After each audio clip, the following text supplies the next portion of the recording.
আমাদের মানববন্ধন হলো ঢাকা টু খুলনা যে রেল পাইতেছে এই রেল প্রসেস করে রিস্টাবলিশ করা হয়েছে, কিন্তু এখানে বিরতি দেওয়া হয় না। সেই জন্য আমাদের আন্দোলন। আমরা চাচ্ছি 5 মিনিট থেকে 3 মিনিট বিরতি দেওয়ার জন্য। আমাদের যদি 48 ঘন্টার ভিতর বিরতি না করা হয় তাহলে আমরা কঠিন আন্দোলনে যাব। সেই আন্দোলন হলো রেলপথ আমরা অবরোধ করবো, অবরোধ করে আমাদের দাবি আদায় করে নেব। সেই জন্য আমরা রেল সচিব এবং রেলের সংস্থার নেতৃবৃন্দ কর্মকর্তাদের জানাচ্ছি এবং অনুরোধ করছি যে আমাদের এই আন্দোলন এবং এই মানববন্ধনের যে উদ্দেশ্য যে বিরতি স্টেশনে বিরতি করা মকসুদপুরে তারা মেনে নেয়। ধন্যবাদ সবাইকে। আজকে মকসুদপুর রেল স্টেশনের জন্য আমরা যে মানববন্ধন করছি, সেই মানববন্ধনে সর্বস্তরের জনগণ উপস্থিত হয়েছে। প্রিয় উপস্থিতি, আমরা মকসুদপুরবাসী তথা মকসুদপুর এই রেল স্টেশন মকসুদপুর, সালতা, আলফাডাঙ্গা, কাশিয়ানির কিছু অংশ এই রেল স্টেশনের ওঠানামা করবে।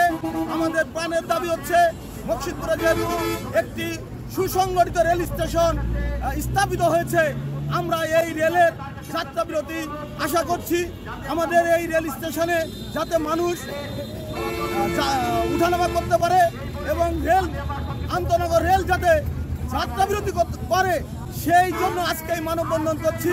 আমি সরকারের প্রতি বিশেষভাবে অনুরোধ রাখছি, আজকের এই মানববন্ধন থেকে আমরা আপনাদের কাছে দাবি জানাচ্ছি, এই সাংবাদিকদের মাধ্যমে দাবি জানাচ্ছি যে আমাদের মকসুদপুর রেল স্টেশনে রেল যাতে যাত্রা বিরতি করে, সেই দাবিকে আপনারা আপনাদের মাধ্যমে উপস্থাপন করবেন এবং সরকার কাছে তুলে ধরবেন, মিডিয়ায় তুলে ধরবেন, এই আশা ব্যক্ত করছি। এবং আমাদের আজকের রেল স্টেশন থেকে যদি আমাদের রেলের যাত্রাবিরতি না হয়, আমরা আগামী দিনে আরও কঠোর কর্মসূচি দিতে বাধ্য হব, এই আশা ব্যক্ত করে আমি আমার আজকের এই বক্তব্য শেষ করছি।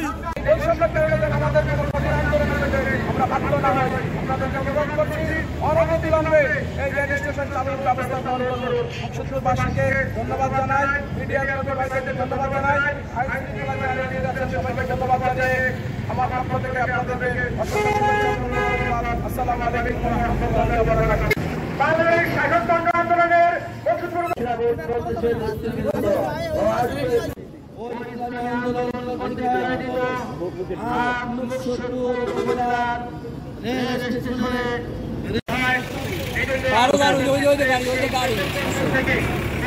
বসবাস করে তাদের একটাই দাবি